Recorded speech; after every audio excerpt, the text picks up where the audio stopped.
Oh, hey. Hey, thanks for meeting me here on such short notice.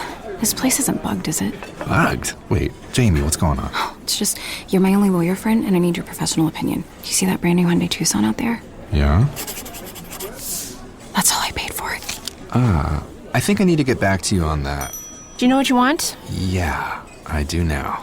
Deal's so right, it almost feels wrong. Get the car or SUV you've always wanted, plus America's best warranty at the Hyundai Getaway Sales Event. The guilt is real, but so is the savings. Listen, I don't want to get in your business, but if that's all she paid for it, I'll have what she's having. It's a great day for a new Hyundai at the Hyundai Getaway Sales Event going on now. Get 0% APR for 60 months, plus 0 payments for 90 days on all Hyundai Palisade, Santa Fe, and Santa Fe hybrid models. And check out our other great deals at your Hyundai dealer today. Offer ends September 2nd. Call 562-314-4603 for details. Now, the Hunt Palmer Show. Yes!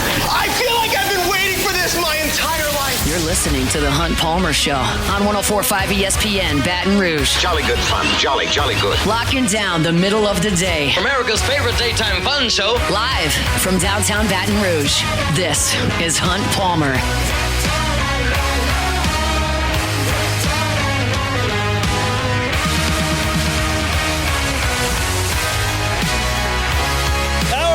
Labor Day edition of the Hunt Palmer Show. Hopefully you've got the day off. If that's the case, we appreciate you spending some time with us. If you're working like us, that's okay. The Tigers won, and it's Saints game week, so vibes are good.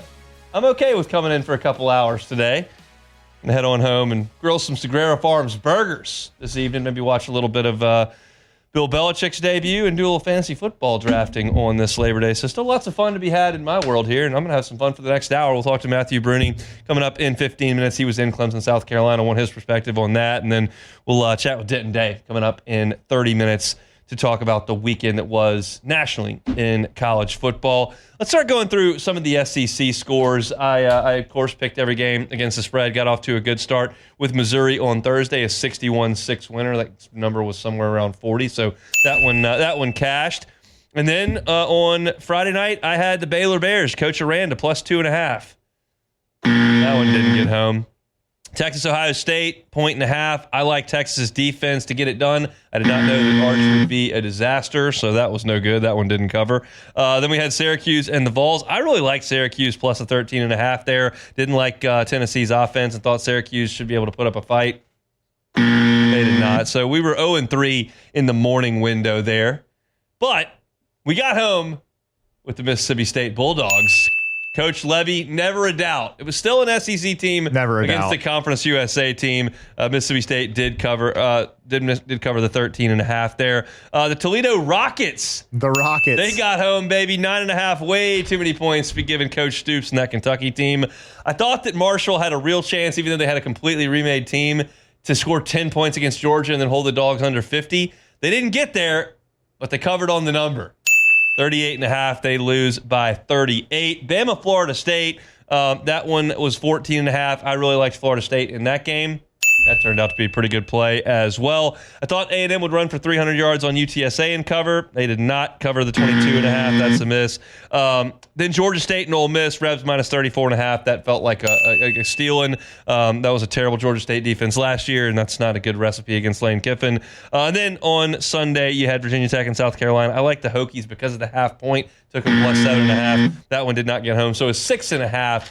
6-5 week for me in right Southeastern Conference. That's right about 500. That's the way it generally tends to go. But I want to talk about the slate as a whole in the SEC. We'll start with Texas and Ohio State. Ohio State's defense is really good, and they just bottled up Texas the entire day. Like, I think there are a lot of folks who just want to talk about Arch because he's a lightning rod because of his last name. He played bad. I don't have another way to say it. I think he will play better as the year moves on. They will certainly play in more advantageous situations and on the road in the opener against Ohio State.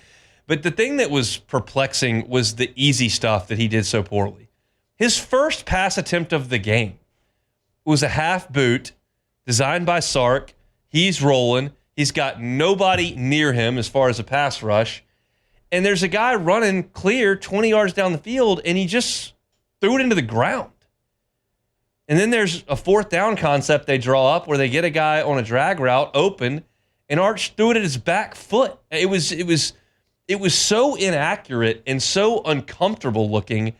That was surprising because we think of Sark's offense as one that is so quarterback friendly, and we think of the way that Texas has recruited that they're going to have such great toys out there for Arch to play with that, like, it should look very easy and very comfortable, and nothing they did looked easy and comfortable. It looked the opposite of that. It looked uncomfortable and difficult all day. Now, he made two nice throws late, and as they were trying to close that 2-touchdown lead, he makes a nice throw down the left sideline for a long catch, and then the touchdown, he gets one-on-one coverage, throws it up, and the guy goes out there and makes a play for him. So look, he's got ability. It was an ugly effort in the game on Saturday. The other game of consequence, obviously Alabama. Let's stop there. You are seeing people that watch tape really pick Alabama apart from Saturday. Greg McElroy watches tape. He said a lot of loafs. I'm watching on Twitter last night, and I've got one of the Acho brothers, I don't know which one it is, but one of the Acho brothers that's loud and breaks down tape, just identifying Alabama defensive players just didn't appear to be playing hard. And it's stunning. It's stunning to me. It is not stunning at all that the guy who took over for Nick Saban is struggling to keep the thing on the rails. That's not surprising at all. I never knew who the next guy would be. I knew it would be a bad situation, and it is. Lack of effort is almost impossible for me to understand. They just got pushed around by Florida State. Now, I'm not going to use the 2-10 thing significantly because teams turn over so violently every year that it's just, you got a new team. It doesn't really matter what they did last year. But I still didn't think that Florida State would just push them around. And they did. They pushed them around on the offensive line and they pushed them around on the defensive line. And there was a time that Nick Saban could win games at Alabama with an average quarterback. He could take an average guy at quarterback and win a ton of games. Plenty of times. Greg McElroy was a good player, but he's an average quarterback. A.J. McCarron, pretty good player, average quarterback. Blake Sims for sure. Jake Coker for sure.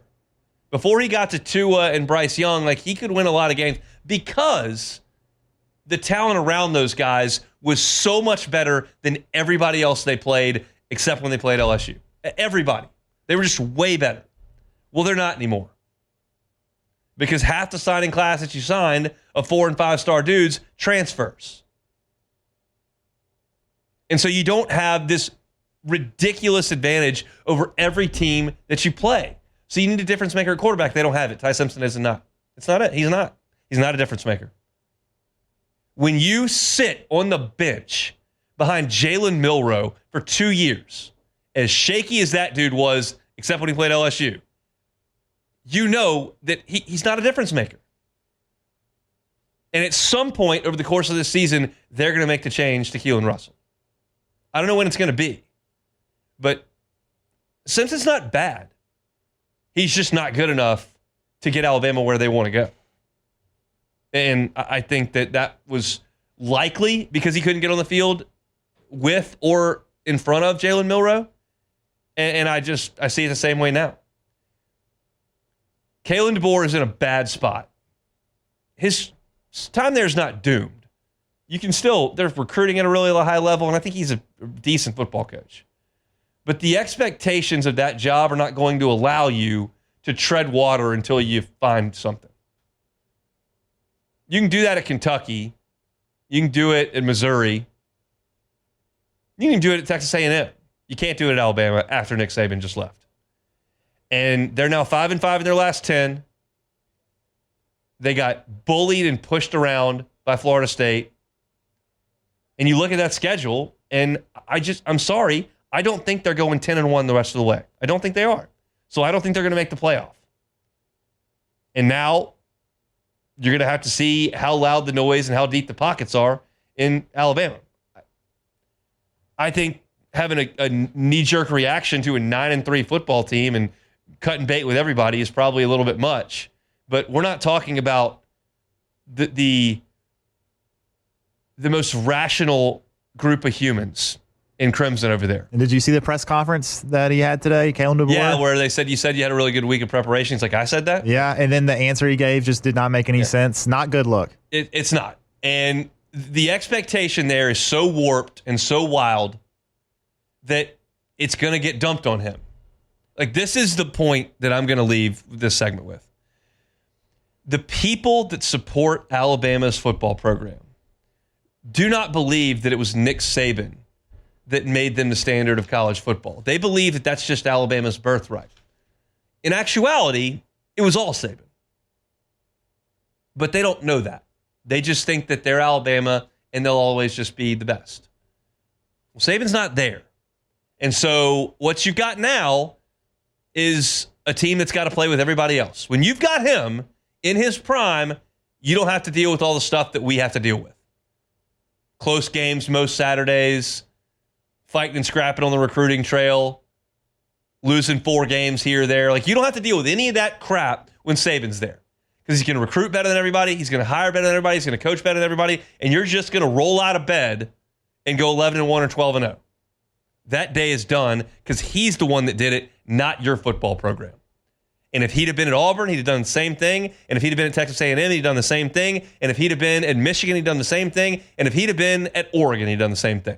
But he just happened to be in Tuscaloosa. And the reality is going to sink in over the next 15 years that this is not just a birthright. Everybody else around here gets into tough games every Saturday and sometimes has to pull one out against Arkansas when you don't play very well. Everybody else loses by 3 touchdowns every once in a while. Now you get to do that. And this was always going to happen. Just nobody in Tuscaloosa was going to accept that until now it punched them right between the eyes. And again, I don't think they're making the playoff because the team that I just watched on Saturday that didn't hustle and didn't have any motivation and played like garbage and doesn't have a very good quarterback, that team's not going 10-1 the rest of the way. Not by my eye.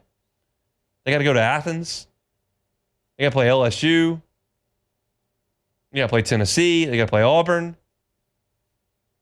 They got to play Wisconsin. That wouldn't have even been a game anyone would even care about if Nick Saban was the coach there. Now you got to go, well, they do have to play Wisconsin. It was always going to happen, but now it has. I think you'll probably, it's a gut feeling. You may hear more about that game in the show that follows me. Just a gut feeling on that, a hunch. Call it that. We'll come back with Matthew Brune. He was in Clemson. Talk some Tigers next. The Hunt Palmer Show. This is The Hunt Palmer Show on 104.5 ESPN, Baton Rouge.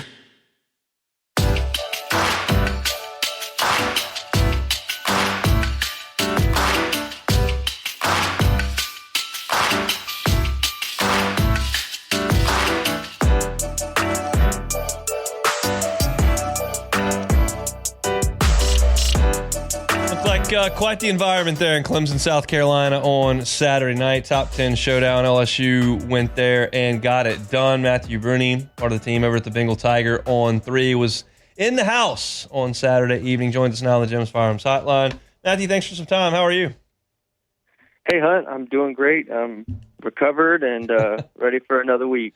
Paint the picture for me. How's the environment pregame and during the game there at their version of Death Valley? It was cool. I definitely, just to be back in a major college football venue is great to start the year, so no complaints there.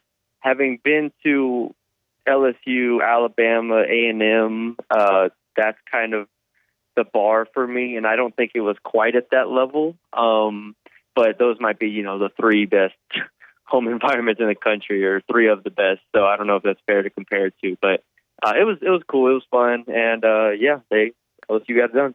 I led with the defense on my show today. Was that the story for you, or was it something else? For sure, yeah, that's the story, which we talked about throughout fall camp, how we were hopeful that we would get this version of the defense, and then they go out and they fulfilled every promise, every practice report, everything we've said on a podcast or radio show.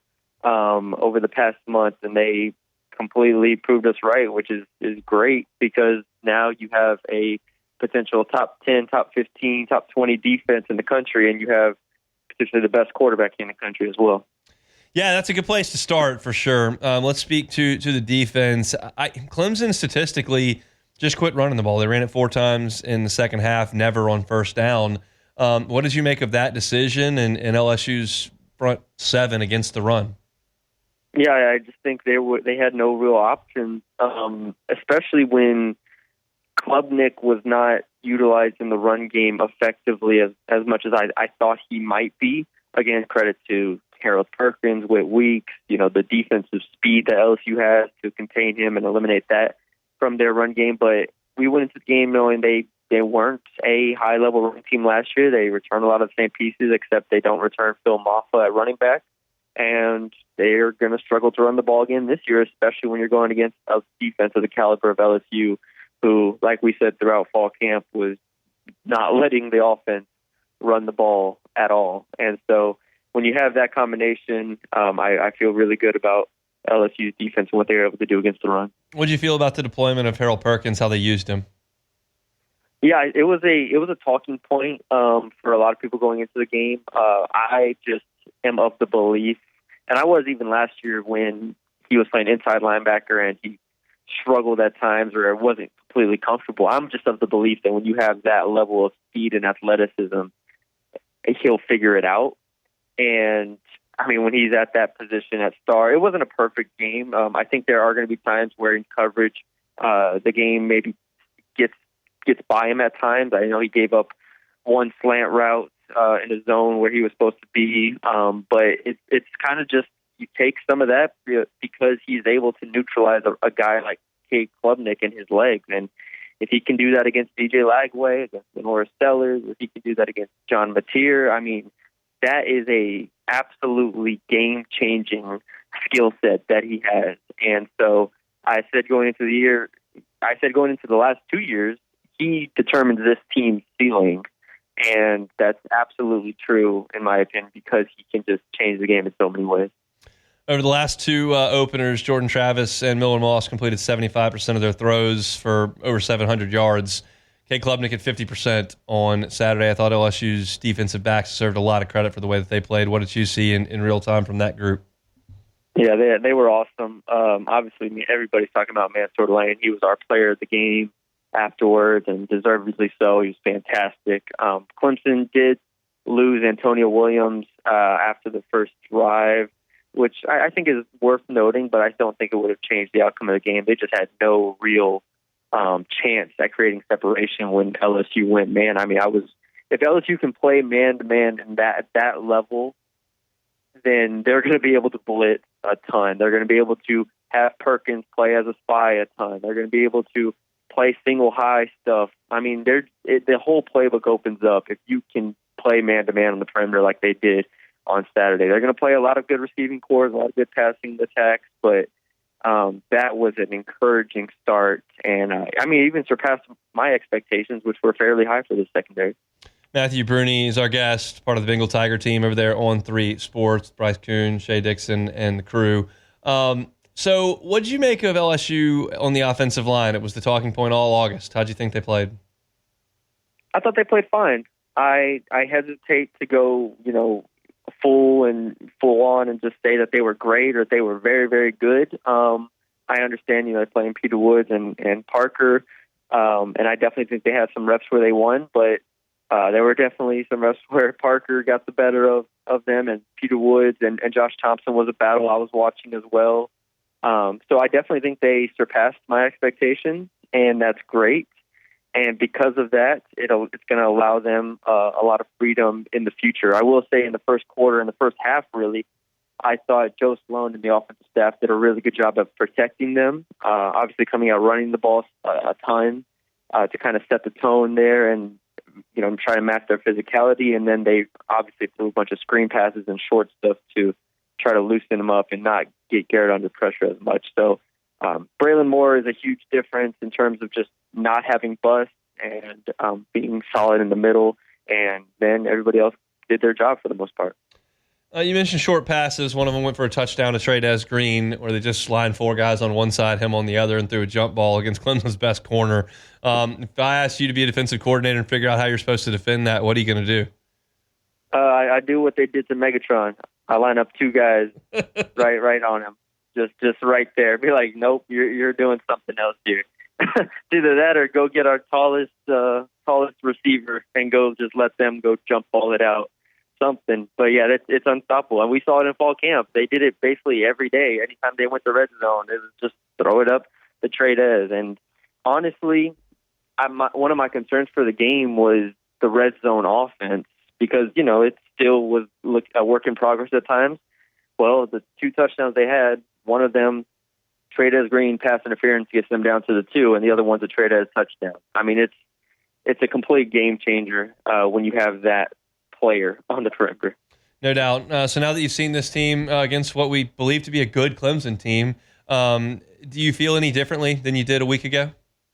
Oh, much differently, because I think a lot of what I was and what everybody was kind of buying into this year was a hope that all of these 18 transfers work out, and it doesn't usually happen that way, right? We've seen a lot of teams in the transfer portal era take 20 transfers and like 3 of them are good, and a lot of them, or there's, just no communication, or there's no leadership or something like that. And I'm not saying they can't have problems moving forward, but I mean, for them to be playing at that level off the bat on the road against a team that returns 80% of its production, I mean, I think it speaks to just the overall talent level, that they're able to overcome things. They're able to make up for mistakes. And then, I mean, like I said, you have Garrett Nussmeier at quarterback, and he's able to kind of not win games on his own, but he's able to go for stretches where he puts the team on his back. So we hope the defense was good. It is very good. We hope the offensive line could maybe surprise us, and I think they did their job, and everybody else has, looked the part so far. He's Matthew Brune with the Bengal Tiger, part of the On3 network. Good enough to give us a little bit of time here on this Labor Day. We appreciate it. We'll talk soon. Yeah, thanks for having me, Hunt. He was there in Clemson, South Carolina. Watched LSU get that win. I think there's something to what he said there at the front, and it's more of a benefit to the listener, I think.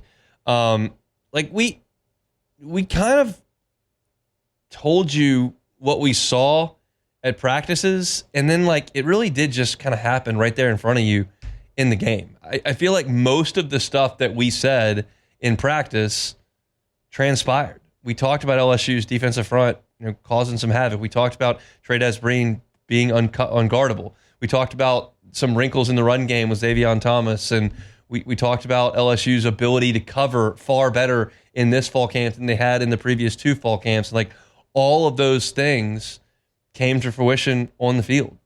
I think it's a credit to Brian Kelly to allowing us the access that he did and allowing us to go in there and watch and to bring that content to y'all, whether it's via podcast, whether it's via the radio show, whether it's via local TV, or whether it's via writing. We were able to bring that to y'all, and it just kind of felt like everything that we saw all of August was validated on the field on the biggest stage in the sport this weekend. So very cool stuff, and it almost made us sound a little bit smart at times. I don't know if that's the case or not, but it felt like it almost did. We come back, we'll chat with Denton Day, Sirius XM's college football overtime, and talk about what went on nationally in the college football world in week number 1. Don't go anywhere. It's the Hunt Palmer Show. The Hunt Palmer Show. Swing Easy Golf Club here in Baton Rouge. Brand new concept. Awesome for the golfer. We got weather issues down here in South Louisiana. In the summer, it's really, really hot and it rains a lot. In the winter, it gets dark. Maybe it's cold. If you want to work on your golf game without having to deal with the elements, you can do it at Swing Easy Golf Club. You can go in one of their 3 bays, reserve it, spend an hour there, spend 90 minutes there, put on the driving range setting, and work on your game. You've got great state-of-the-art simulators in there that'll show you the flight path of your ball. You can hit full drivers, hit wedge shots, all of it. You can hit putts if you want to, in the comfort of a climate control environment. You can see all of your metrics, swing speed, ball speed, carry distance, how far it curved, all those things that you're looking for. And you can work on your game at Swing Easy Golf Club right there, Segan at Perkins. It's also a great place to go hang out. You can put the simulator on one of the famous courses from around the world, bring some friends in, watch some football. NFL is cranking up on Sunday. If you're looking for something to do on this Sunday afternoon, go book a tee time at Swing Easy Golf. Bring some friends. They got cold beers in there. They got wine in there. Watch TV, hit some golf balls. Awesome. All air conditioned. It's Swing Easy Golf Club. Check them out online, swingeasygcbr.com. Swingeasygcbr.com. You're listening to The Hunt Palmer Show on 104.5 ESPN, Baton Rouge.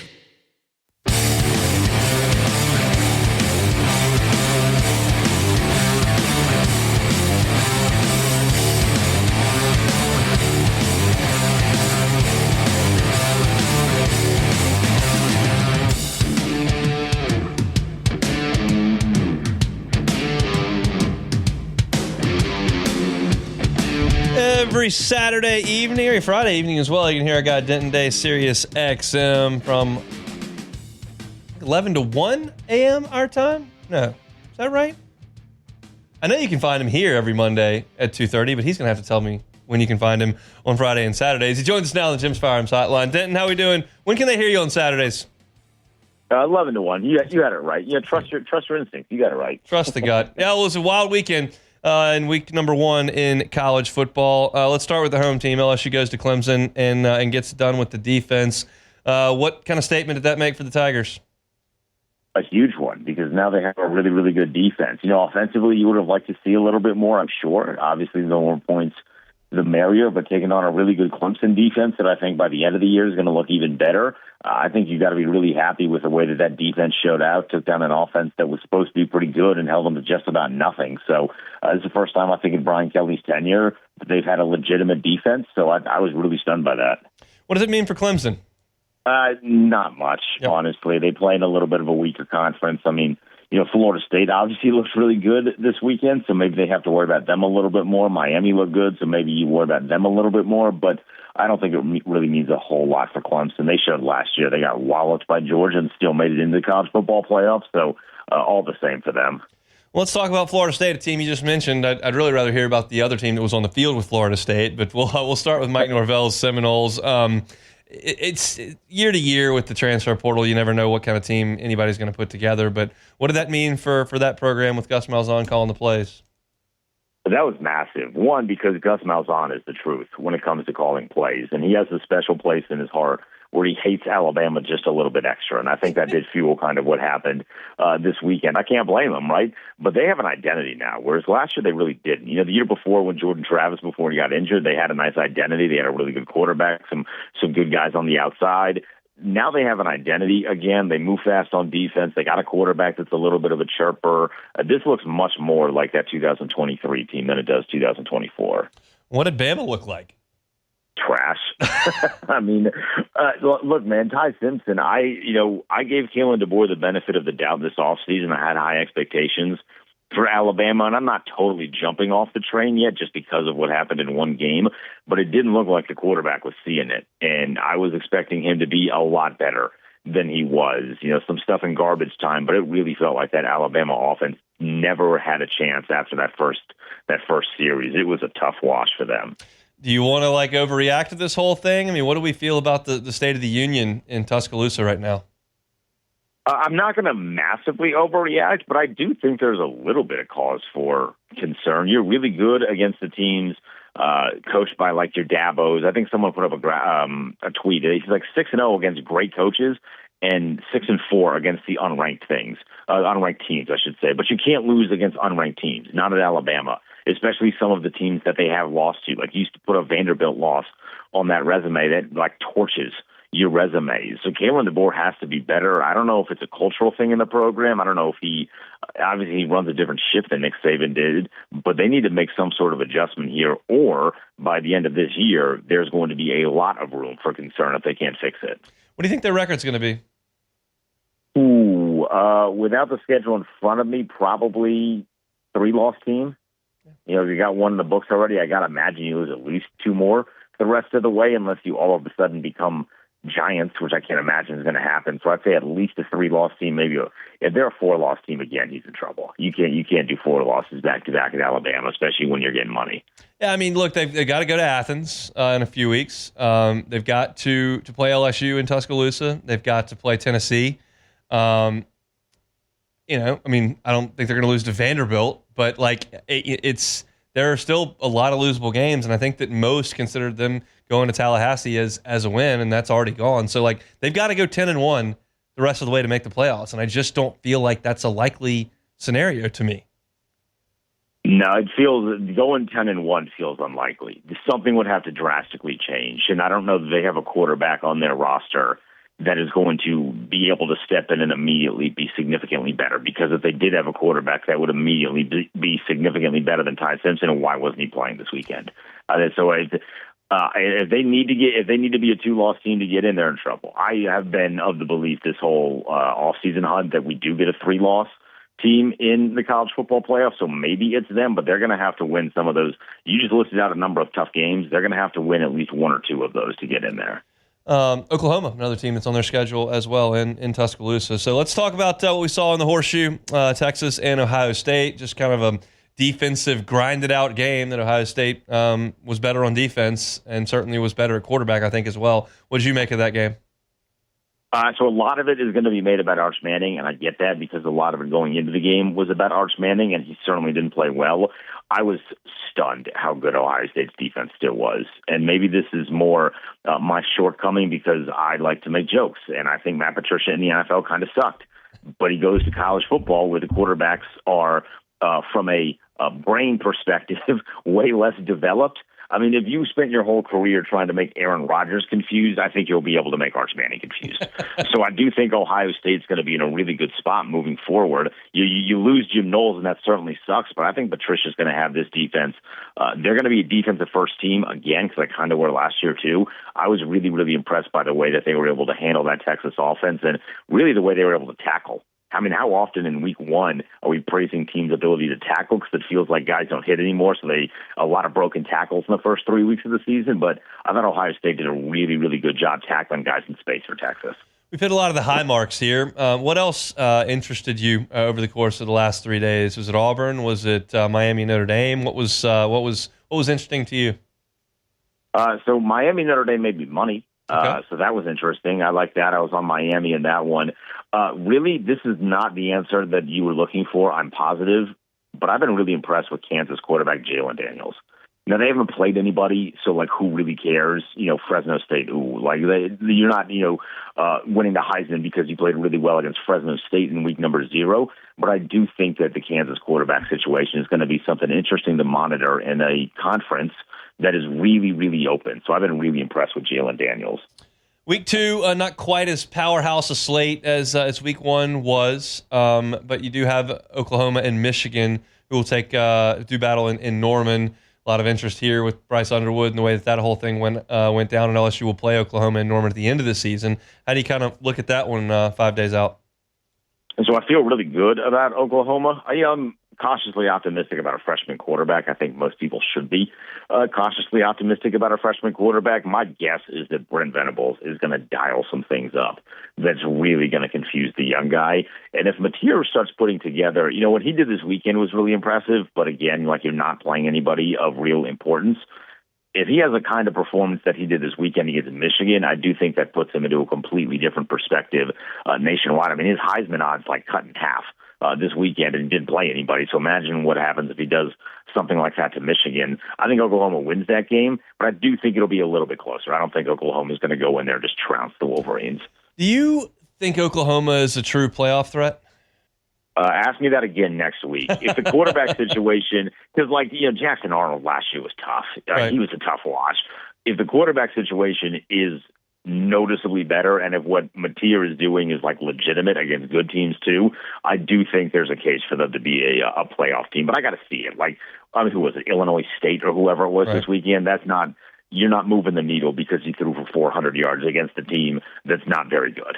Friday night, Saturday night, Sirius XM, 11 to 1. You can catch him on College Football Overtime. He's with us every single Monday at the bottom of hour number 2. He is Denton Day. We appreciate some time, man. Hunt, I appreciate it as always, my friend. Always good to catch up with Denton on Hotline. He'll have Commanders to watch this weekend as well. Our guy Jaden Daniels taking the snaps, and Terry McLaurin's happy. He's been paid, so he should be out there making some plays for Washington as well. We'll see if they can back up that trip to the NFC Championship game with more really good play. I know Denton will be locked into that over the weekend, and we'll probably talk about it next week at this time. All right, we got one segment left to go here on this Labor Day. It's the Hunt Palmer Show. The Hunt Palmer Show. Genesis of Baton Rouge. GenesisofBatonRouge.com is the website. Every car that's on the lot is online at GenesisofBatonRouge.com. America's best warranty. They love telling you about it because it's awesome, and you should know about it, and you should want to get involved with it.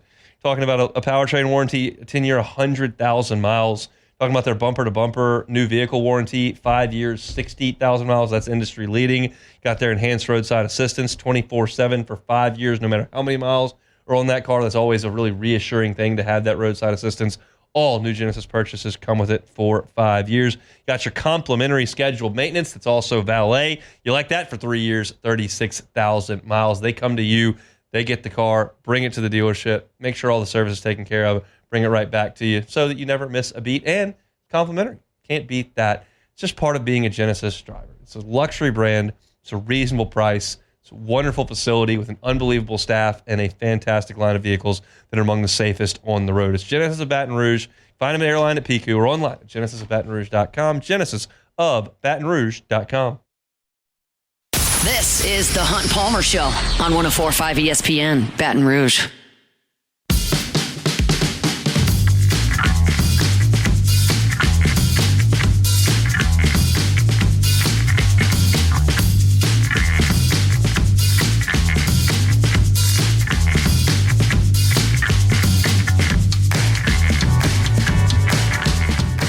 You know, the last few years, this has not been the most fun show to do on Labor Day. LSU's played on Sunday night. LSU has lost on Sunday night, doing post-game till the wee hours, writing a column last year, and then rolling in here and doing another depressing show about the fourth, fifth straight opening loss for the Tigers. How do you respond to that? And then you've got a week that comes up where you're not super jazzed about the opponent, and it's going to be a boring game, and just been a tough show to do on Labor Day. Not today. Today's been great. One, got to get some sleep on Sunday because they played on Saturday. Two, you come in and talk about a win. It's been fun. So I realize that a lot of folks have had a day off today, which is great. If that's the case for you, appreciate you hanging out with us. If you've been working like us, we're going to get you to the finish line here. But vibes have been very, very good today because LSU got things done, and Saints on the field on Sunday. We talked about that with Ross Jackson in hour number one. So tomorrow we will shift things toward Louisiana Tech. We'll talk to Glenn West about things. Brian Kelly meets with the media for his general Monday press conference, but it's on Tuesday because of the holiday this week. So you'll have that scheduling here. We'll have Live at Lunch a little bit early tomorrow, and then you'll hear Brian Kelly on these airwaves. Then Live at Lunch will come back, and they'll toss to me at 1 o'clock. So we'll start to turn the page towards LSU's home opener, which should come with the same good vibes we had today. Should be on campus on Saturday. You know, the wind kind of comes out of the sails a little bit when you lose that first one, and you realize that you're coming back. In the past few years, it's been playing an FCS team. It's not an FCS team this time around, but it's just not a lot of juice after you lose that opener. There should be a ton of juice on campus on Saturday. Very, very much looking forward to that, and we'll shift the conversation that direction coming up on tomorrow's show. We got one more thing to do for this Labor Day edition of Hunt Palmer Show, and that, of course, is Take It or Leave It. Take it or leave it. Take it or leave it. Take it or leave it. Presented to you by Flight by Yingling, the next generation of light beer, crafted by America's oldest brewery. Today's hottest stories in sports, news, and sometimes even Hunt's life. The question is, will he take them or leave them? Got out on the water yesterday afternoon. Went out to the aunt and uncle's house on the lake and got out on the boat. Had some Flight by Yingling on the boat. Was delicious. Was light, refreshing. Got all the flavor you're looking for. If you looking for some cold drinks, you're getting your tailgate ready for the weekend, Flight by Yingling needs to be what you pick up. Just 95 calories, 2.6 carbs. Not a lot. It's the next generation of light beer, Flight by Yingling. Alrighty, first one here. The Shark Dogs got a big win, Hunt, on Saturday. They were plus 5. Got the win anyway. Myers Palmer, scorer of multiple goals, at least 5, I think is what you said. You're ready to be a soccer dad. Take it or leave it. I'm already a soccer dad. Got the Shark Dogs out there every Saturday. Okay, but I'm talking about for the next 20 years. I don't think so. No? It seems unlikely. Okay. It's actually likely in my opinion. I enjoyed the fact that he got a couple handballs. He picked it up. This is America. We use our hands. Of course. So we wanted, and he came off the pitch and was like, he said, Myers, you can't use your hands. He goes, but they were trying to get it. Like, understandable. Yeah. So he didn't like that. We got to work on one of the things that we really got to put some work in this week. We got to tolerate substitutions a little bit. Yeah. When he comes off, he's not excited about that at all. Hey, you know what? He asked me 50 times in a row when he can go back in the game. So we gotta handle that. The guy just has he's a love and passion for the game, honey. He's 3 years old and he's a natural. The beautiful game. The beautiful game. It is incredible to see little Myers running around scoring goals. Wow, the Shark Dogs. Yes. 1-1. What a win for the team, man. Amazing What a win. stuff. All right. Capri Suns after the game. Yeah, Big really good. Of course, absolutely. All right, next one here.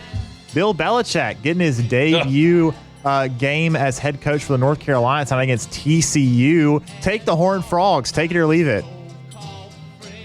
Leave it. Okay. I don't know anything about either team. Not a thing at all.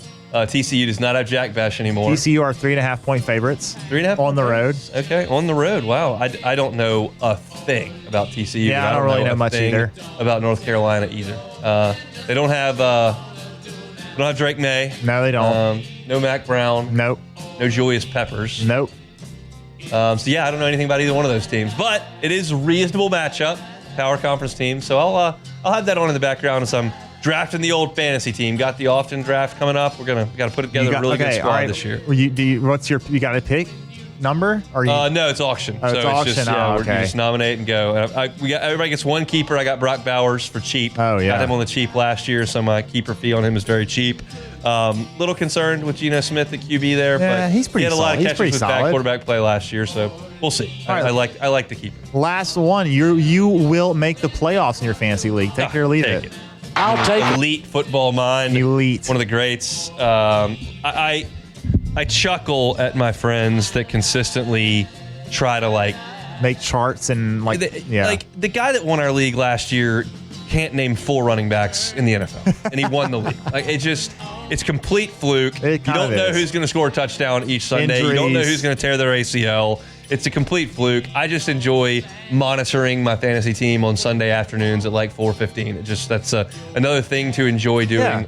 It's probably going to be a donation financially, but I didn't get last year, so I'm not on the hook to buy all the food for the draft. Okay, that's the punishment for the last place. I don't have to do that, so we're in good shape. Last year I went with a different strategy in the auction. I went all in and went and got Saquon for the $1 billion. My past strategy had been to let all the high dollar guy goes and then make sure I get a lot of guys in the middle that are good. Yeah. I don't ever win the league doing either one. So I think we'll have to think that strategy. And to be quite honest, I probably won't have much of a strategy when it starts. I'll just kind of go off my gut. Yeah, but I'm excited to do so. Our league actually had our draft last night. I'm the commissioner of that league. I've gotten a lot of grief. We had some issues with some members leaving the league, and then I thought that my wife didn't want to play because she just had a child 3 weeks ago, but she actually did want to play. Oh, great. So you we pissed off the league and your wife. Yes, exactly. Excellent it was work. a really good start to the season, but I think I got a pretty good squad. Got Jahmyr Gibbs was my first pick. I think I had the 4th pick. Very good player. Jalen Hurts, my quarterback. So I feel good about the team. I had Hurts 3 years ago and 2 years ago. I didn't have him last year. He rocks. He's very good. He gets running TDs all the time. It's great. Last year I had Saquon and Brock Bowers and still couldn't do squat, and they set a bunch of records. So that's all right. Get them next. You get them this year, huh? You got them. I'll do my best. Fun will be had during the draft. We will certainly make fun of some people. That's what's exciting. How many Saints are going to get drafted in our league? Oh my gosh! The only reason a couple of them got drafted in my league is because one of the guys in our league is just a Saints homer. Yep. And he just jokingly he's not serious, but he did draft some guys. But man, I think Kamara, Olave, and Shaheed will go, but that's maybe it. You really feel good about Rattler throwing in the ball? No. How many touchdowns are they going to score? I don't think I'm going to be diverting any funds to the Rashid Shaheed. They will be very late round flyers for sure. I don't think that's going to happen. So we'll see. Full report on my fantasy team tomorrow. Probably not. We'll probably talk about LSU, Louisiana Tech, and the Saints and the Cardinals. We'll have sound from Brian Kelly as well, so looking forward to that. Always invite you to check out our stuff on demand if you missed the show. I know a lot of folks in and out on this potential day off on this Labor Day, so if you miss anything, Hunt on LSU, where all LSU content is, and Hunt on Saints. We had Ross Jackson from Locked On Saints and LouisianaSports.net earlier today, so you can check that out wherever you find your sound. Subscribe to the channel. It's football season. I want those videos headed straight to your homepage. We appreciate you all for following along as you do. That's it for us. We're going to get out of here. Go enjoy the rest of the afternoon. Matt's going to drive you home next on After Further Review. I just have a hunch. There may be some content coming about Florida State and Alabama. Just a hunch. Enjoy your afternoon. Be safe out there. We'll see you tomorrow, same time, same place. Hunt Palmer Show. The Hunt Palmer Show.